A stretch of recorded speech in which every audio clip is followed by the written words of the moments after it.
Pasangan suami isteri amat terkejut apabila menemui anak perempuan mereka mati dikelar di dalam bilik tidur. Pembunuh anak mereka kemudian diburu pihak polis. Tetapi apa yang lebih mengejutkan apabila pembunuh tersebut pula ditemui mati dibunuh pada keesokan harinya. Apa yang terjadi sebenarnya?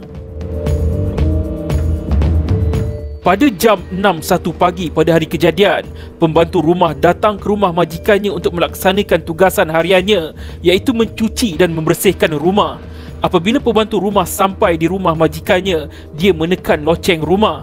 Pada kebiasaannya, pintu rumah akan dibuka oleh penjaga kepada anak perempuan majikan kerana biliknya berada bersebelahan dengan pintu utama rumah. Ibu mangsa yang terdengar loceng ditekan berulang kali telah bertindak keluar dari biliknya dan kemudian membuka pintu rumah. Ibu mangsa berasa hairan kerana pintu dikunci dari luar. Dia kemudian pergi memeriksa penjaga anaknya di dalam bilik penjaga, tetapi penjaga tersebut tiada di situ. Ibu mangsa kemudian menghubungi penjaga tersebut sebanyak 2 kali. Panggilan pertama tidak diangkat, manakala panggilan kedua pula memasuki voicemail. Selepas pembantu rumah dapat masuk ke dalam rumah, pada ketika itulah ibu mangsa menjerit di dalam bilik anak perempuannya. Anak kesayangannya itu ditemui mati dalam keadaan berlumuran darah di leher. Untuk makluman, mangsa merupakan anak tunggal di dalam keluarga ini. Ibu mangsa menuduh penjaga anaknya yang membunuh mangsa.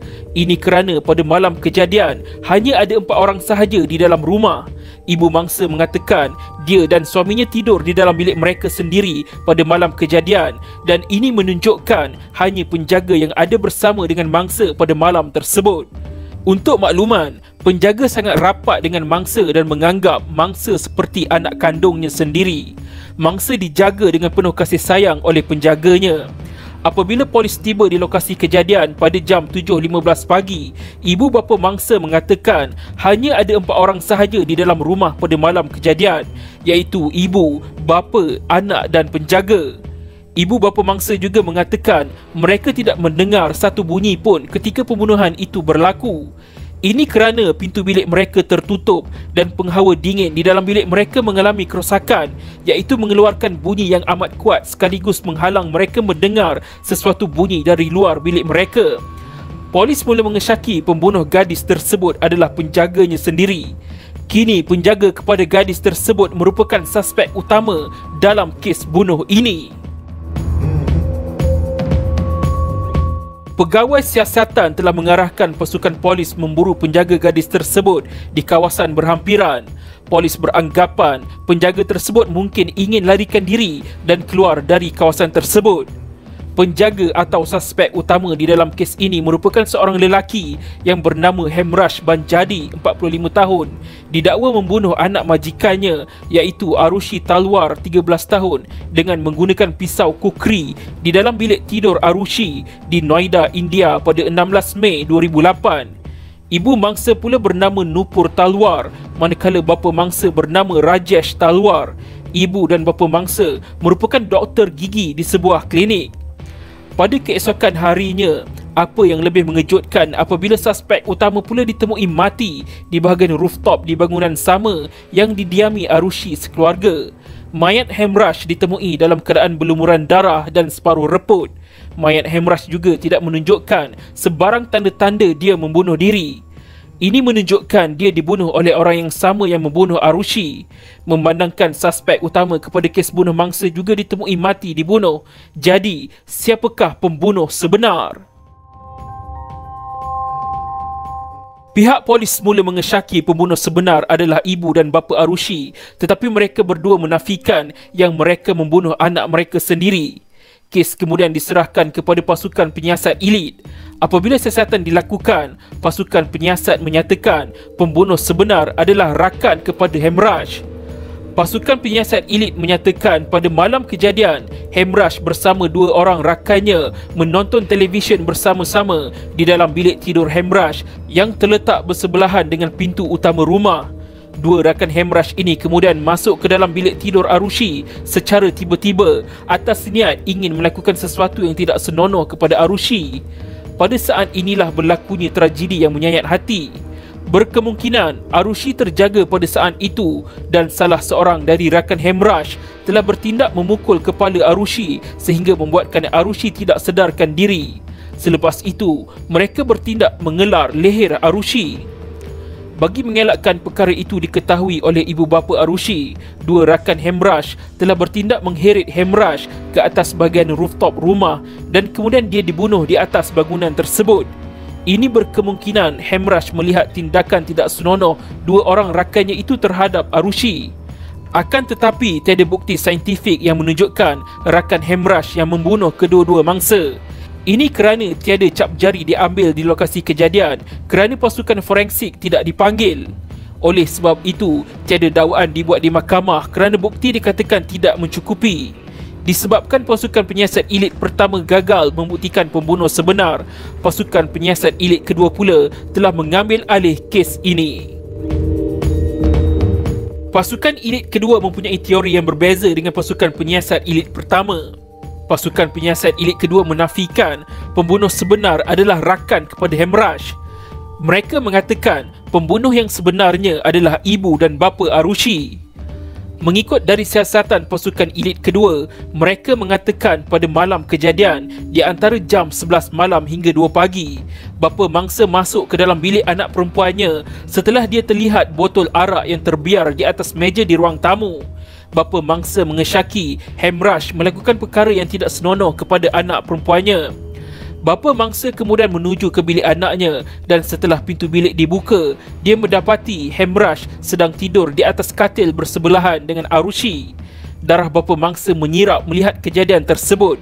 Dia kemudian pergi mengambil pisau dan melibas Hemraj sehingga mati. Ketika pergelutan itu berlaku, Arushi juga dilibas menggunakan pisau yang sama. Hemraj dan Arushi mati serta-merta di dalam bilik tidur tersebut. Bapa Arushi kemudian dibantu isterinya mengusung mayat Hemraj dan dibawa naik ke bahagian rooftop rumah untuk diletakkan di situ. Darah yang terdapat di dalam bilik tidur anak mereka dibersihkan dengan rapi oleh ibu bapa Arushi.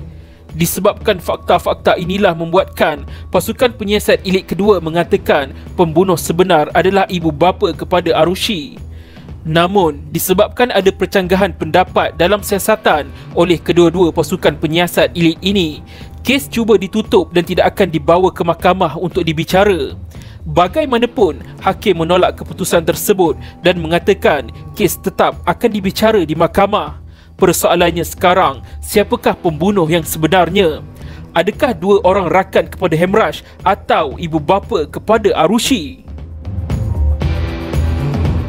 Di akhir pembicaraan kes di mahkamah, hakim memutuskan pembunuh sebenar adalah Rajesh Talwar dan Nupur Talwar, iaitu ibu bapa kepada Arushi Talwar.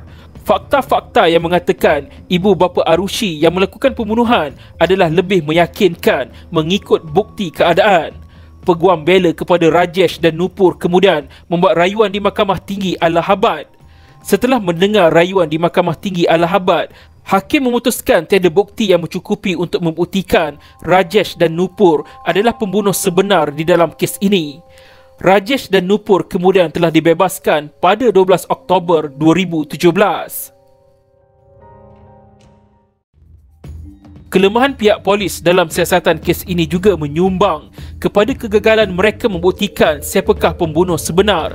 Ketika Arushi ditemui mati di dalam bilik tidurnya pada pagi kejadian, pembantu rumah bergegas mendapatkan jiran dan beberapa bantuan perubatan.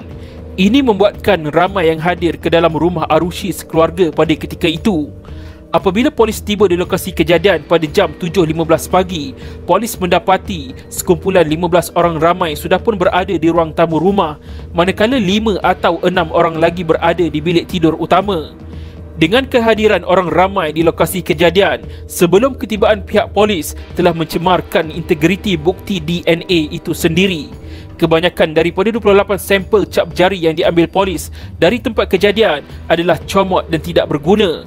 Memandangkan ibu bapa Arushi juga terlepas dari tuduhan membunuh, jadi siapakah pembunuh yang sebenarnya? Persoalan ini masih belum terjawab dan masih kekal misteri sehingga ke hari ini. Pihak pendakwa raya memfailkan rayuan pada 8 Mac 2018 di Mahkamah Agong dan bertegas mengatakan pembunuh sebenar adalah ibu bapa kepada Arushi. Ini menunjukkan kes ini masih lagi belum selesai. Kes ini juga dikenali sebagai double murder case dan dianggap kes bunuh paling misteri yang pernah berlaku di dunia. Salah satu perkara misteri adalah router Wi-Fi yang ada di rumah dibuka dan ditutup berulang kali pada malam kejadian. Router Wi-Fi akhirnya switch off pada jam 3 pagi.